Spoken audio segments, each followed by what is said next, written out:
Dizzy is another set play zoner that has plenty of tools to control practically every part of the screen. She's one of those characters that are easy to pick up but hard to master. At a glance she may seem simple, but she can use her tools to control the pace of the match, forcing the opponent to approach, or set up to make her approaches difficult to contest. As always, let's start off with her normals. As usual, Dizzy's 5p is a solid anti-air, but whiffs on crouchers.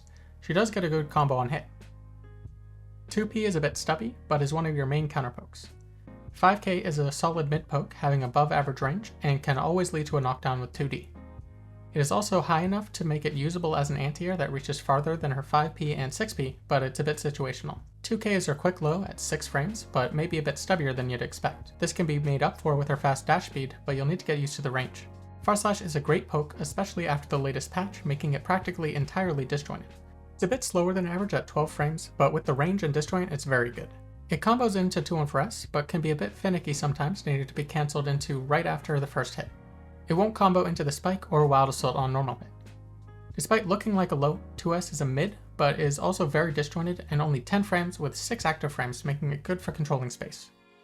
The range is significantly less than Farslash, but can't be low profiled and is larger than her K normals. It can be a bit more difficult to convert into anything from far range 2S compared to far range 5k, so it will take some getting used to. 5H is an interesting normal. It has pretty good range and a good disjoint, but it hits 3 times. If the last hit connects, it puts them in the frozen state, but when playing around its range, it can easily push them out of the range before the third hit, so you'll need to go into 2-1-4-S instead. It can also hit low profile options, but it's not very consistent. Also, a good way to visualize the distance if it'll freeze them is if they're in 5p range. 2H has a good anti-air hitbox with a big disjoint, but it's so slow you'll never really want to use it in neutral, especially when anti-airing. If you do somehow get it, the reward is really good. 2D is a great normal. Being a huge low at 12 frames, it's great at controlling space and catching people dash blocking to approach, but it does have a good amount of recovery, so don't throw it out too much. The knockdown, even from max range, lets her set up plenty of options for strong neutral or offense. For a zoner with the typical weaknesses of IEDs and jump-ins beating many options, her 6p is a bit underwhelming. It is still a good anti-air option, just be careful the ranges you plan to use it, and remember that it's on the slower side at 12 frames. Her JP is fairly good, being a down-forward angled attack, letting it hit multiple times from an IED if they're standing, but it's best to do IED FD to get a bit lower. IED JK also hits down forward, which is nice, but if you want to be plus enough to act on it well, you'll need to hit it lower. Same as before, with IED FD is best, or even a dash jump. JP is her best air-to-air button, letting you string people to the ground. JS has a great hitbox, but is too slow to do rising, so options like IED back JS are great to cover space. JH is mostly useful from IEDs if it's used at all, but overall none of her air normals work against crouchers when done immediately from an IED. Most people will stand anyways, but it's best to get in the habit of IED FD just to make it consistent. JD is a bit unique in that it halts your air momentum and launches a horizontal projectile. It'll be a useful tool to cover the airspace as you set up her strong grounded options. You also can air dash out of it to do some surprise offense that may even stuff their 6p attempt as they stand up, but if they block it early, it'll be best to just fall back and use other options. Dizzy has a spike with 236S and 236H that cover about a quarter of the screen and 3/4 of the screen. The hitbox is tall enough to hit normal jumps and extends more horizontal on the ground than you may think. On hit, it puts them in the frozen state, which is very important for combos and setups. While these are very strong, there's a lot of recovery, so missing, especially putting one behind them, can open you up for an easy counter hit. Using JD along with spikes can be a good way to stop them from jumping at you. The other main use is once they're out, if you hold forward and press the button again, it creates a layer of ice on the ground. Doing this adds 30 frames of recovery, so it can be a risk depending on where they block it or if they block the spike. This ice reduces acceleration and friction, making characters much slower to close distances, especially when using moves that are typically quick and far-reaching. But Dizzy is very fast and keeps momentum, making her neutral even stronger. If their fast option doesn't touch the ground, then it doesn't impact it, like Bandit Revolver. The other main change once the ice floor is up is that knockdowns now trigger the end of the ice floor, which pops the character up for a longer knockdown time. But the opponent can trigger this on you too, so it works both ways. Also, once the ice floor is set, you can't reset the timer. It will either go away when a knockdown happens, or when the timer is up, then you can do it again.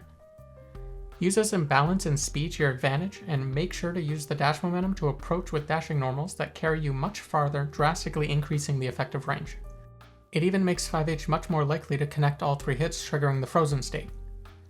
On to the next special is 236K, which is a tracking projectile that causes a hard knockdown on hit.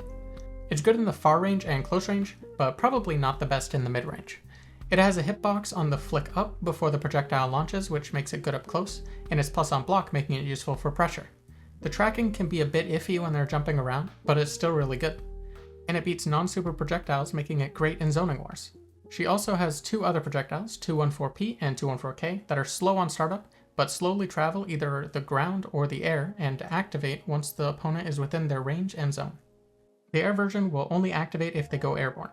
While they are strong, they do go away if they get hit, so they can be useful to approach behind or with, but they aren't an insurance policy.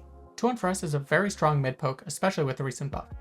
Being 15 frames and -8 with pushback, while having half of its range as a disjoint and leading to a hard knockdown that sends them full screen, this will be one of the most used and most important tools for neutral. You will need to be careful of certain ranges you use it against certain characters. Practically speaking, you won't be punished on block unless you do it basically point blank for some reason.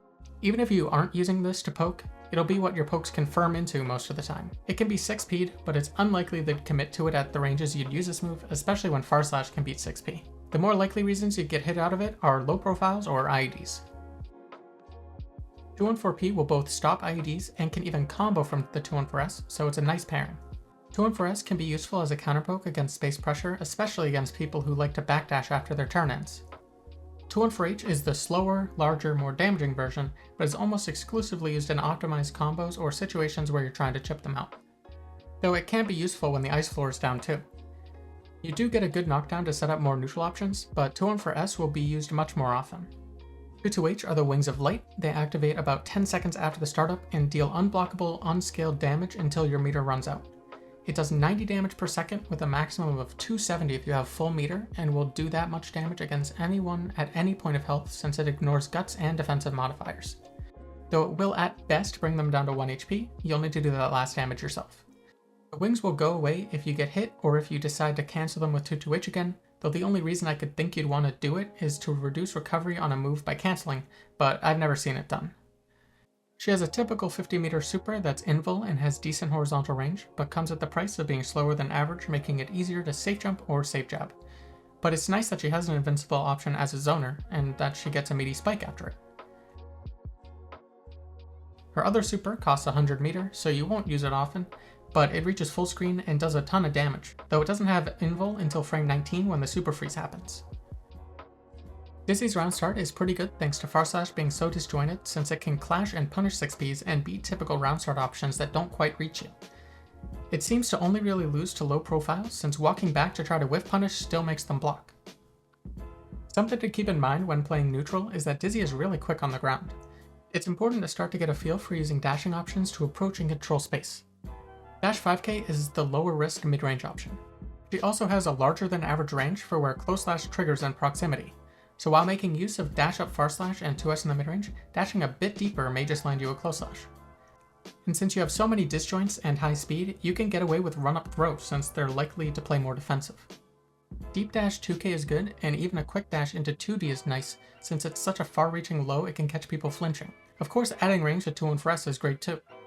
As mentioned before, JS isn't great from a jump normal, but IED back JS can cover space fairly well, and it can even be used as a throw bait from deep dashes, though it's more risky than the other options. Remember that the ranges you'll be using far slash likely won't combo into 5H properly, so it's fine to automatically cancel directly into 2-1-4-S, and on whiffing nothing will come out, so there isn't much reason not to. And just to show off 2-1-4-S against dash block, you can see that even by itself it's a pretty strong tool with the pushback and fairly low negative frames for what the move is. Just be careful against fast long-range counterpokes, IEDs, and low profiles. While it's not the best to just spam, against a lot of players you can get away with it, or at the very least just use it to condition them into taking a risk. And when ending quick block strings from the pokes with 2-1-4-S, they get spaced out much further. Using Spike in neutral is also really strong, especially since the crazy buff of bringing it to 36 active frames. It's easy for the opponent to accidentally run into it a bit too early and get frozen. If they want to get around it, they'll need to super jump, which makes it pretty easy to react to in anti-air. With the ice floor down, it does make grounded approaches better, but it also makes dash jumps more effective. And remember that it makes every hit into a knockdown better, especially 2-1-4-S, making it even better on hit and on block since they can't dash block as effectively. It is worth noting that burst knockdowns don't trigger the pop-up, and after bursting it's generally best to do H-Spike or set up some other projectiles. While 236K is pretty strong generally as a tracking projectile, the initial startup hitbox before the launch has just below super priority in projectile clashing, letting it completely erase even Dragon install stunnage. Though it still does have recovery where they might not, so it's nice for counterzoning, but you still need to be careful. Since your strongest options are grounded, they'll likely start IEDing or jumping at you, so make use of 214P, JD, and IED back JS to cover the airspace, on top of occasionally waiting and reacting with 5P or 6P. Having specials that are mid and long range slashes, projectiles that cross the screen covering the ground and the air, having spikes that cover the mid and long range quickly, and a tracking projectile, she has a strong set of zoning tools. To top it off, setting up Wings of Light will make them want to approach even if they feel they could stay back and FD the chip damage for a while. And if they let you get set up, your approaches just get stronger. Here's an example of how to mix and match her tools while the ice floor is set up to keep zoning going. 2 and 4P is great since it lets you keep them grounded while you use your best tools for space control. As long as you can threaten a frame trap, they should be scared to move after blocking anything. Using 2 and 4S is much more safe, even doing it multiple times when spaced.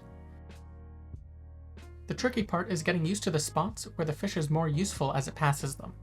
When using 2D as your threat option, it's pretty generous since it pops them up in place, letting the fish activate and give a combo from many spots. It doesn't really matter if the fish is in front of them or behind them, it'll work pretty often. But there is a point where it won't work anymore, so try to find that point. It gets a bit more tricky when using 2 and 4S. Since it launches them fast and far, it's best to do it when the fish is behind them. It can work if it's in front of them too, but it's not as generous as 2D. If it's too late and misses, it's not necessarily a bad thing, since you'll still get a knockdown and it'll still be waiting, giving you another chance that's easier to make use of. Overall, this makes your pokes a much higher reward, so try to fit this into your zoning plans. And it adds to your stagger pressure, since frame traps with 2D and 2 and 4S will be so much scarier. This respect can be abused with other special cancels too. Based on the distance it hits, you'll either want to go into dash up 5k6h, or you may just have to go right into spike. They can try to hit it by doing a jumping normal, but since it pulls back before attacking, there's a specific range they have to be in for it to work, unless they choose a more committal button. And if they're too late, it's pretty bad for them. Same goes for 2 and 4k. They can hit it, but it needs a larger or advancing move to stay consistent, but they can special cancel on hit, making it harder to contest them. Luckily, you can just do spike to punish this option, though you probably can't do it on reaction, so be careful of options like 5k into jump cancels or IEDs. But now that you know how to make better use of the fish projectiles, it'll make your ice floor zoning even stronger. As a side note, dashing 2 and 4H is pretty strong with the ice floor down, since H-spike on hit combos letting you set up knockdowns. Same goes for when 2 and 4S hits. And while JD is very useful, the way it impacts your air momentum can get a bit difficult to get used to. So a tip is to do IED back with JP and JD after it whiffs.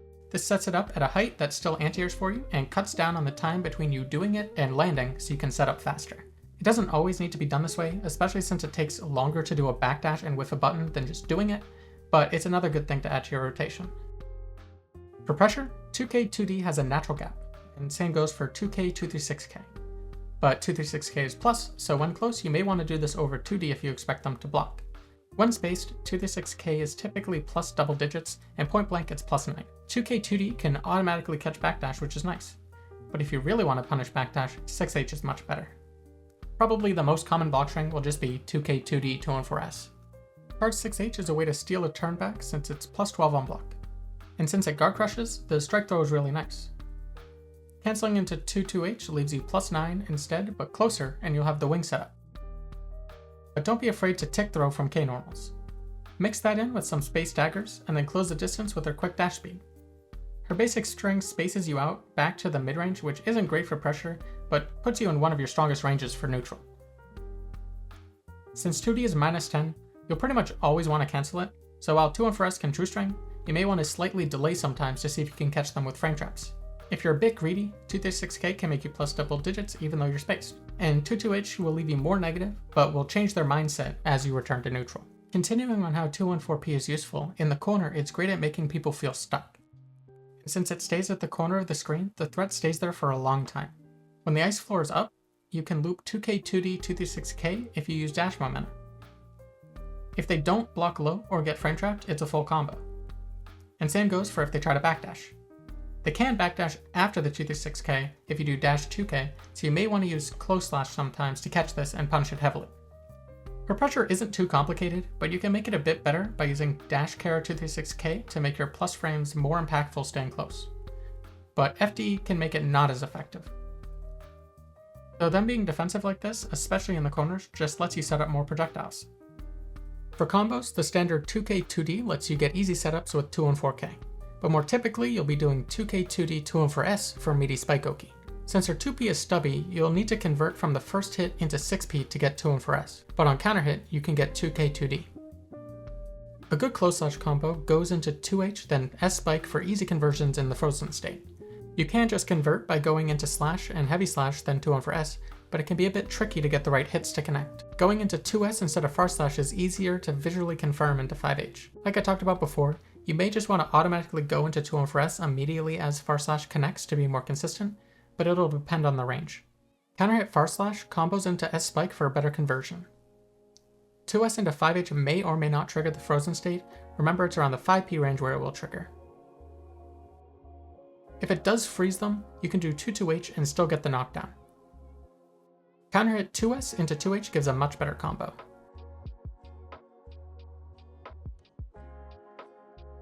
Raw 5H lets you set up 2 and 4K and continue. The charge dust combo is SH jump SHH. Here's an RC combo for 2K 2D. When zoning and using 2D, you'll want to convert with a fast RC since they likely won't be in the range for the RC slowdown. When anti-airing with 5P, dash up 5K 6H is the best way to convert. Counter hit 6P goes right into spike for an easy conversion. When using 5K at round start, you can option select a Wild Assault, which will combo on counter hit, letting you get a wall break. If 5K whiffs, then Wild Assault won't happen. Counter hit 2P can use a similar route, but you'll likely want the ice floor knockdown instead. At this point, you'll want to start making use of the dash momentum that comes with the ice field for better conversions. Microdash 2 and 4H after setting up the floor can lead to high damage conversions. Here's an alternate close slash route that corner to corners but uses Wild Assault.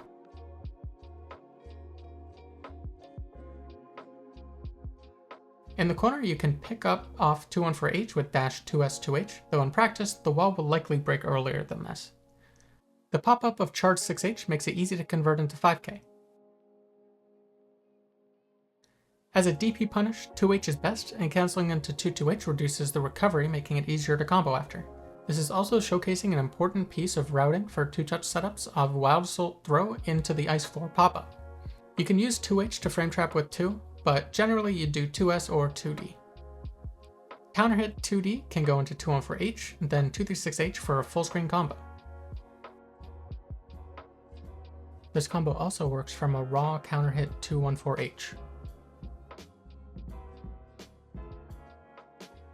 With meter, you can convert close slash 2H into a corner combo from mid-screen by doing fast RC by whiffing 2P. Counter hit 2 and 4S in the corner can go into 5K 6H. Mid-screen counter hit 2D can combo into 5K, and here I show off the IDJS that you can do after spike, which will be useful later. Counter hit 2D can go into 2 and 4H, then the same as the optimal close slash combo. From frame trap 2 and 4S in the corner, PRC 5K 6H easily confirms. Same goes from 2D into 2 and 4S, and you can set up a wall slump. If you do 2 and 4H instead and are spaced out, PRC 6H is fine too. With the ice floor, you have enough momentum to cancel 2-6K into RC, then charge dust and continue with a close slash. If you have full meter, reversal super RC lets you run up, close slash, and full corner to corner carry with a knockdown setup.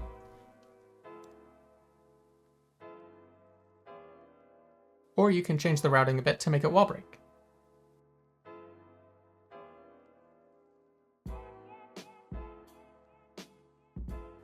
If you go right from close slash 2H into the 100 meter super, it'll do about as much damage as the optimal close slash corner combo.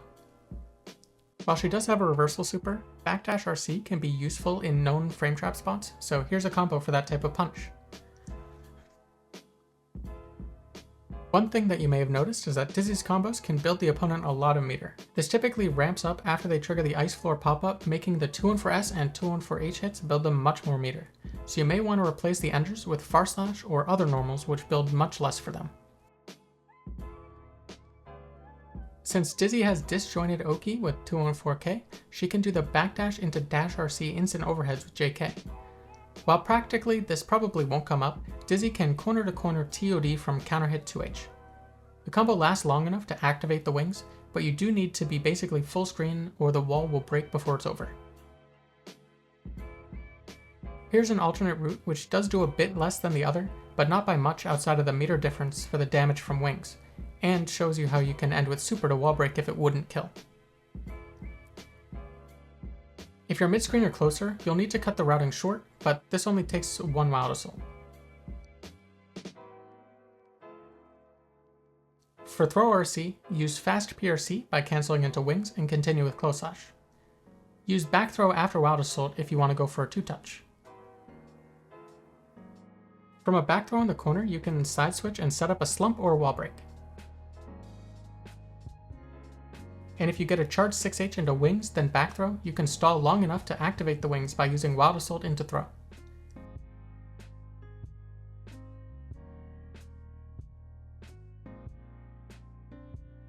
But if you just need burst safe routing, throw into back RC with 5P into Wild Assault lets you get a burst safe chunk of damage. From 2K 2D, going into 2-1-4K, then running into them can either beat all mashing including throw, or lose to it based on how far away you knock them down from. Instead of running at them, you can jump or jump then air dash to have it hit on the left or right side. You can safe jump by doing 2D 2-2H into dash jump JH, which can also hit backdash, but you won't get a combo.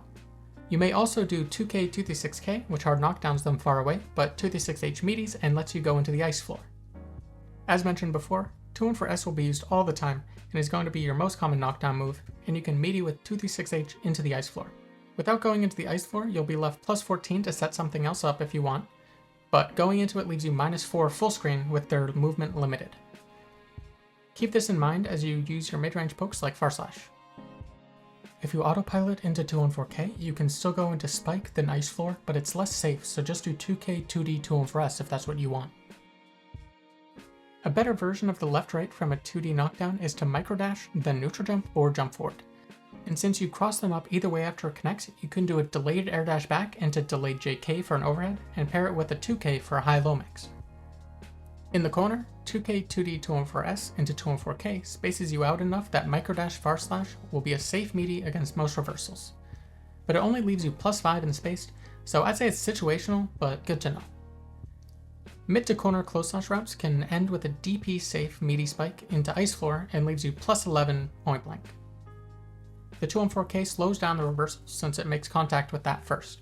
You can also trigger the OTG to set up a left-right depending on how you time the jump and air dash. Converting a spike hit to a knockdown lets you set up 2-1-4K to help cover a strike throw or tap dust. And if you're closer to the corner, the 2-1-4K can force the wall splat so you don't need RC to convert it. From mid-screen throw, you can do dash jump for same side or a slightly deeper dash into jump for cross-up. If done right, this can be a bit ambiguous. In the corner, you can throw, then jump into delay air dash back JH or land 2K, and the JH safe jumps. Or do throw into whiff 5P then S spike. The timing is pretty strict, but it will either be safe to DPs or trade and let you still wall break.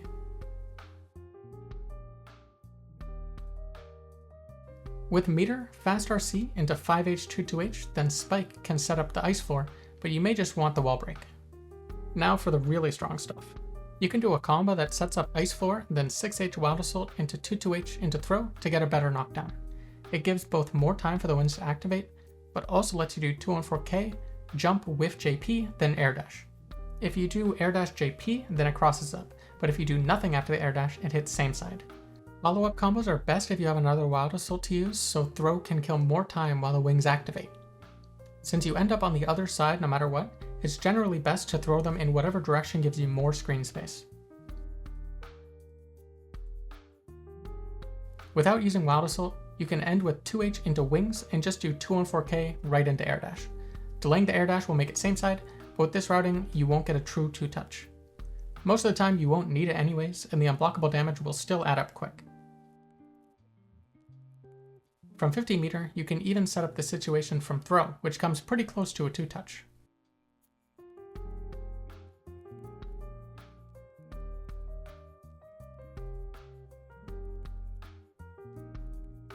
You can even get it started from the instant overhead from Oki. If for some reason you don't like the jump whiff JP and air dash setup, you can just manually time it by running up and timing a neutral jump.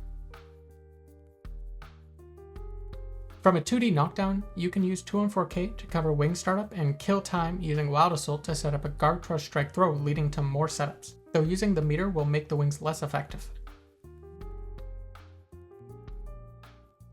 Pairing the corner steal setup with some meter can create a 2-touch with close slash and JK, but the practicalities of these 2 touches tends to rely on having meter to start, so realistically it won't 2-touch, or you would have already gotten a hit before.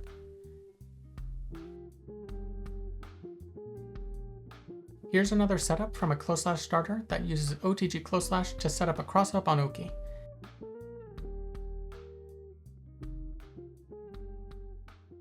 It even works from Tap Dust RC by using the ambiguous dash jump. You'll want to decide if you want to use Wild Assault or not based on their health and both of your resources. In the corner, if you route into the frozen state, then splat with a normal, you can cancel into 214K twice, then dash close slash will meaty, letting you do close slash dash care to the 6K for pressure. If they get hit by the meaty spike, you can convert with dash 22H, 214H, and dash up 214K for pressure or potentially a mix-up if they're still midstream. Using the 214K to cover the ice floor lets you approach and start pressuring using the momentum, and if it goes long enough, it'll activate the wings.